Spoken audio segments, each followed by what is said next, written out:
அனைவருக்கும் வணக்கம்.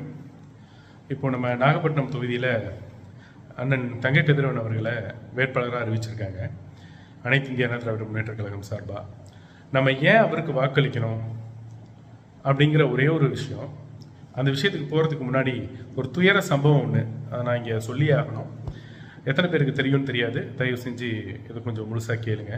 நம்ம கொட்டாரக்குடியில் மேலே தெருவில் ஒருவருக்கு திடீர்னு நெஞ்சு வலி ஏற்பட்டுருச்சு. உடனே அவங்க என்ன பண்ணுறாங்கன்னா, பக்கத்தில் இருந்தவங்க 108க்கு ஒரு ஃபோன் அடிக்கிறாங்க. ஃபோன் அடித்தோன்னா இன்னொரு 10 நிமிஷத்தில் வந்துடும் அப்படின்னு சொல்லிட்டு வச்சிடுறாங்க.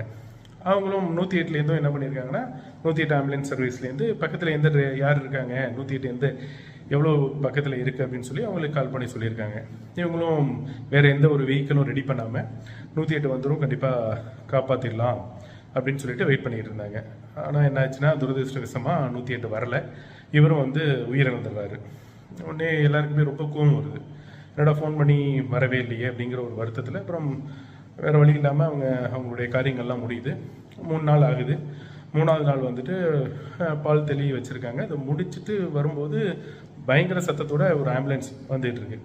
வந்தோடனே எல்லாருக்குமே ஒரே அதிர்ச்சி. என்னடா இப்போ தானடா ஒரு உயிரை இழந்தோம், திரும்ப ஆம்புலன்ஸ் வருது, யாருக்கு என்னன்னு தெரியலையேன்னு ரொம்ப பதட்டத்தோடு இருக்காங்க. பதட்டத்தோடு இருந்தோன்னே டக்குன்னு அங்கே நிறுத்தி இறந்து போனாரே அவர் பேரை சொல்லி அந்த டிரைவர் கேட்குறாரு.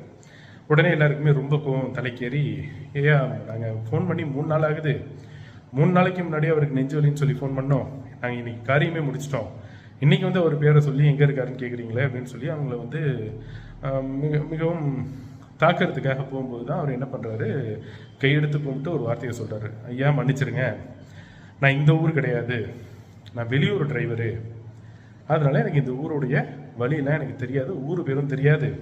எனக்கு நீங்கள் கொட்டாரக்குடி அப்படின்னதும் பக்கத்தில் விசாரித்த போது மன்னார்குடி போகிற வழியில் ஒரு கொட்டாரக்குடி இருந்துச்சு, அங்கே போனேன். அங்கே போய் கேட்டபோது அங்கேயுமே இல்லை அப்படின்ட்டாங்க. அதுக்கப்புறம் நான் நெட்டில் போட்டு சர்ச் பண்ணும்போது கொட்டாரக்கரா அப்படின்னு இருந்துச்சு, கேரளாவுக்கு பக்கத்தில். சரி, அந்த ஊராக தான் இருக்கும்னு நினச்சிட்டு நான் அங்கே போனேன். கேரளா வரலும் போயிட்டு அந்த கொட்டாரக்கராவில் போய் விசாரித்த போதும் அந்த ஊர் இல்லை அப்படின்ட்டாங்க. அதுக்கப்புறம் திரும்பியும் போட்டு விசாரிக்கும் போது தான் கொட்டாரக்குடி அப்படின்றது இங்கே நாகப்பட்டினம் மாவட்டத்தில் இந்த இடத்துல இருக்குது அப்படின்றத தெரிஞ்சுக்கிட்டு, சரி எப்படியாவது காப்பாற்றிடலாம் அப்படின்னு சொல்லி தான் இங்கே வந்திருக்கேன் அப்படின்னு சொல்லி சொன்னாராம். இப்போ இதுலேருந்து உங்களுக்கு என்ன புரிஞ்சுது அப்படின்றது எனக்கு தெரியாது. எனக்கு தெளிவாக இருக்கேன், நான் தெளிவாக இருக்கேன். யாருக்கு என்ன பண்ணணும், யாருக்கு எந்த இடத்த கொடுக்கணும், யாருக்கு எந்த இடத்த கொடுத்தா எல்லாமே தெரியும் அப்படின்றதுலாம் நான் ரொம்ப தெளிவாக இருக்கேன். இதுக்கப்புறமும் நான் உங்களுக்கு தெளிவாக சொல்லி புரிய வைக்கணுங்கிற அவசியம் கிடையாது.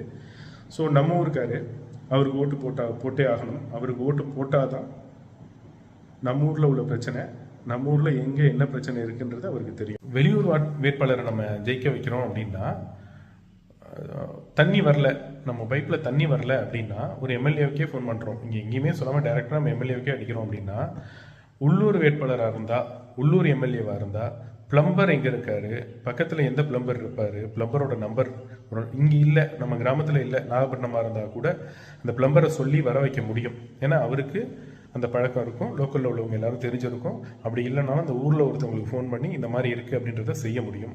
ஏன்னா அனைவரோட நம்பரும் அவருடைய கைபேசியிலேயே இருக்கும். அனைவரும் பழக்கப்பட்டவங்க, தெரிஞ்சவங்களாவே இருந்தாலும் யார் செய்வாங்க செய்ய மாட்டாங்க அப்படின்றது அவருக்கு தெரியும். யாருக்கு சொல்லி வர வைக்கணுன்றது தெரியும். இதே வெளியூர் வேட்பாளரை நம்ம தேர்ந்தெடுத்தோம் அப்படின்னா அவரால் என்ன செய்ய முடியும், யாருக்கு அவரால் தொடர்பு கொள்ள முடியும், அதை கொஞ்சம் சிந்திச்சு பார்த்தோம்னாலே நம்மளுக்கு தேவை நம்மளுக்கு கூப்பிட்ட குரலுக்கு ஓடோடி வரவங்க தான் தேவை அப்படிங்கிறத முடிவு பண்ணிக்கோங்க.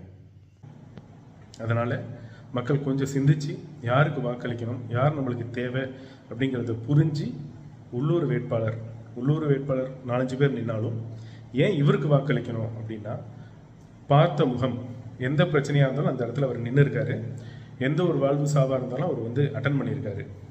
ஒரு எம்எல்ஏ கிடையாது, ஒரு எம்பி கிடையாது. ஆனால் இந்த 5 வருஷமாக இருக்கட்டும், வெறும் 5 வருஷம் மட்டும் இல்லை, 10-15 வருடங்களாக நம்மளுக்காக அவர் பாடுபட்டு இருக்காரு. அதனால் அவருக்கு ஓட்டளிக்கிறது அப்படிங்கிறது நமக்கான ஓட்டு, நம்மளே எம்எல்ஏ ஆகிற மாதிரி ஒரு ஓட்டு, நம்மளுக்கே நம்ம போடுங்கிற மாதிரி. பக்கத்தில் இருக்காரு, அவர் செய்யலைன்னா கூட நம்ம போய் கேட்கலாம். நாகப்பட்டினத்தில் தான் இருக்காரு, ஒரு வண்டியில் போகலாம், பஸ்ஸில் கூட போயிட்டு வீட்டு வாசலில் நம்ம கேள்வி கேட்கலாம். நான் சொன்னேன் இதை நீங்கள் செய்யலை அப்படின்னு சொல்லி உரிமையாக கேள்வி கேட்கலாம்.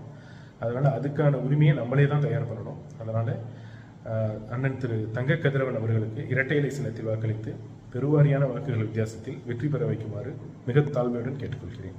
நன்றி.